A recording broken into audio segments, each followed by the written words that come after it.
Ciao a tutti, io sono Nino Rossi, sono lo chef del Cafizz di Santa Cristina d'Aspromonte ed oggi ci troviamo a Spilinga insieme a Laura. Ciao a tutti. Laura rappresenta la tradizione di Spilinga ed insieme prepareremo l'andugia tradizionale di Spilinga, un salume spalmabile molto comune in Calabria, in una maniera un po' inconsueta.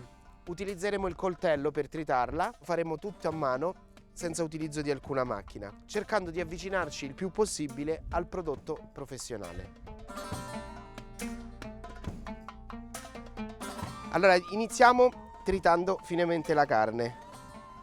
Nell'andugia si utilizzano varie parti del maiale. Bisogna prediligere sicuramente delle parti della pancia, il guanciale e la parte ancora inferiore della pancia. Un'andugia allo stato dell'arte ha bisogno di avere una parte di grasso, ma anche una parte di magro. Tritiamo finemente quasi a creare una pasta. Laura, Dimmi. è vero che fa proprio la differenza utilizzare i maiali cresciuti in Sì. maniera sana e con dei mangimi naturali? Certo, È la grande differenza si sul nota, prodotto finale. si nota, è migliore. L'altra particolarità che noi andremo ad utilizzare in questa preparazione è un peperoncino totalmente calabrese, che è il peperoncino Tripizzi. Ha una forma particolare, ma più che altro si distingue per un'intensità di profumi. Mentre tagliamo la carne, vi ricordiamo che per la realizzazione dell'anduia non abbiamo bisogno d'altro che peperoncino, sale, carne di maiale e il budello cieco del maiale. Spesso si sente chiamare questo salume spalmabile nduja, ma la signora Laura mi riprende sempre. Come si dice? Chiama andugia, non duia, è l'andugia. Gennaio e febbraio si fa l'andugia, deve essere inverno, Beh, sicuramente abbiamo bisogno di temperature fa caldo, che non favoriscano a salame. appunto il deterioramento della carne, anche perché poi il sale deve fare la sua azione e il processo di stagionatura di questo salume prosegue anche attraverso una leggera affumicatura che dura dai 4 ai 5 giorni con dei legni nobili. Utilizziamo l'acacia, l'ulivo e la quercia. Appeso sotto le tegole, vuole, affumicata. Vi stiamo proponendo una versione riproducibile a casa, ma avete bisogno comunque di un locale dove affumicarla e dove ci sia la reazione necessaria perché la stagionatura possa arrivare a compimento completo. Sicuramente è un prodotto di facile realizzazione, ma per il quale ci vogliono grandi attenzioni nel processo che segue. Dopo i 7 giorni almeno di affumicatura si passa in una zona abbastanza areata perché si possa stagionare per 100-120 giorni. Ovviamente dipende molto dalla grandezza dell'andugia stessa. Noi in questo caso teniamo in considerazione quella che viene chiamata orba, che ha il peso di 1 chilo. Sarà difficile arrivare al risultato che si ottiene con la macchina, ma noi ci proviamo e saremo contenti solo una volta raggiunta la consistenza di una pasta di grasso di maiale e di magro.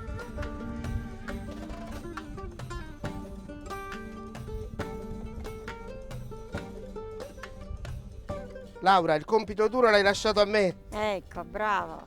Tu sei più bravo di me. Continua che io guardo te. Grazie. Che lavori. Grazie mille, continuo. Continua, sì. Penso che si può mettere il peperoncino. E allora mettiamola qua, Laura. Perfetto. Mettiamo il sale. Il sale, essendo un idrorepellente, inizia ad aiutarmi ad impastare poi la carne con tutto il resto. Giusto, Mettiamo la carne, diamo una prima impastatina in modo che il sale si distribuisca un po'. Adesso Laura mi dà una mano a mettere questo peperoncino e io continuo a impastare. Va bene.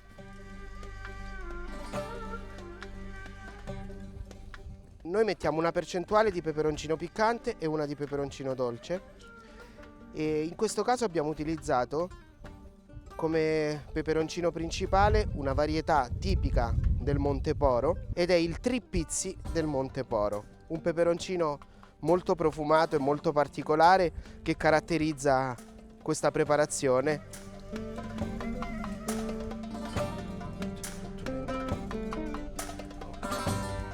Questa è una preparazione che profuma di Calabria, ma che in realtà ha una sua complessità a livello di odori e di sapori che sinceramente ci aiuta ad andare oltre il luogo comune del piccante, che spesso è l'etichetta della cucina calabrese.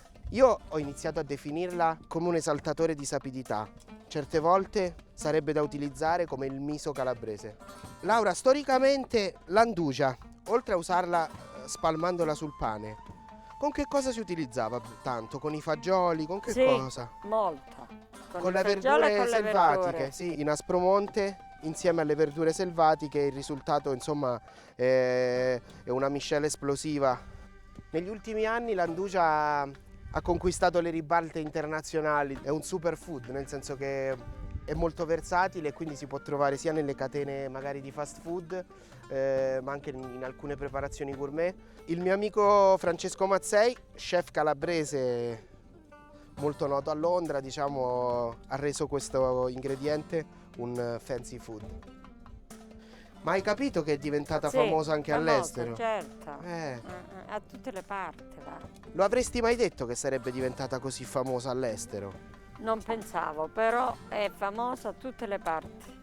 Andiamo ad aggiungere il peperoncino vero del Monteporo, che si chiama il Tripizzi.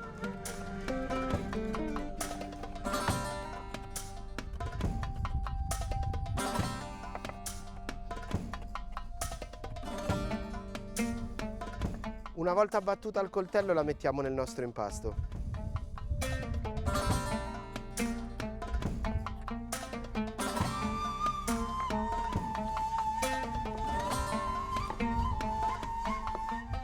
Una nota che ha fatto un'andugia buonissima. I miei nipoti in tutti i piatti mettono l'andugia. Anche i miei nipoti la Che amano. sono piccoli, non è che sono grandi. Sì, 8-9 anni qua iniziano già a gradirla, insomma. L'andugia dà, oltre che grande piacere nel mangiarla, è un senso d'appartenenza. Adesso passiamo al riempimento del budello orbo. E Laura sicuramente adesso mi devi dare una mano, perché io non riesco da solo. Ecco qua. Piano piano. Prego.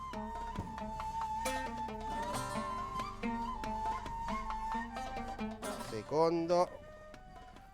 Cerchiamo di portarlo giù. Va pressata bene. Sì. Che è importante questo. Continuiamo. Ecco qua. Ok.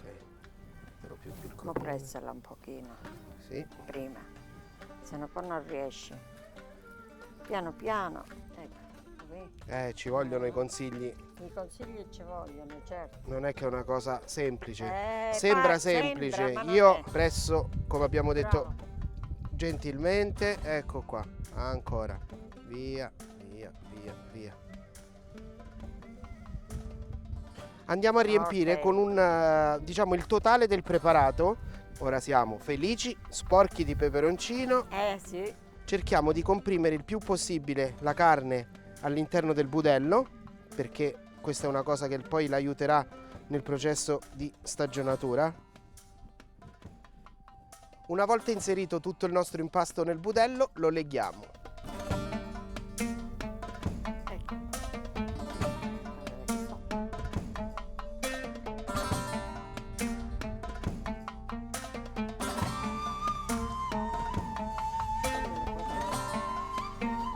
Allora mi cambio i guanti perché sono un po' troppo oleosi. Ecco qui.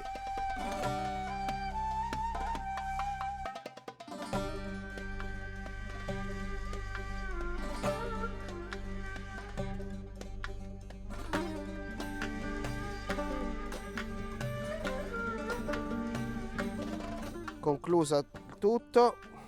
Mi raccomando, l'importante è che la carne all'interno del budello sia ben pressata. Se voi voleste in maniera rudimentale e casalinga dare questa nota di affumicato, con cui potreste non affumicare totalmente il vostro appartamento, è utilizzare i trucioli da affumicatura per barbecue, bruciarli all'interno di una padella, prendere una ciotola di ghiaccio, affiancarla ai trucioli bruciati e poi spenti e chiuderla in un forno per una mezz'oretta, 3/4 d'ora, e otterrete una nota affumicata che altrimenti non potreste avere. Ringraziamo Laura per questo esperimento forse riuscito. Noi nel frattempo vi facciamo vedere anche questa professionale, affumicata come si deve, Questa è fatta bene, affumicata. e poi la nostra. Che ne dici Laura, com'è venuta? Benissimo, benissimo è venuta. 7-12 gradi, stagionata, e il prodotto sarà perfetto. È sempre divertente cercare di capire come vengono fatti questi grandissimi prodotti. È ovvio, il nostro risultato sicuramente è ben diverso dai grandi artigiani dell'Anduja di Spilinga, che hanno portato ad alti livelli questo ingrediente. Noi abbiamo cercato solo di dare un piccolo suggerimento per divertirsi in casa e fare questo esperimento rudimentale nella creazione dell'Anduja. E ringrazio ancora la signora Laura che ha avuto la pazienza di aiutarmi per fare questo tipo di preparazione molto difficile, e senza i suoi consigli sarebbe stato impossibile arrivare a questo risultato. È stato un piacere lavorare con te. Ti saluto quando vuoi venire. Grazie mille Laura, grazie davvero per avermi insegnato tutto questo. Ciao! Ciao, ciao, ciao.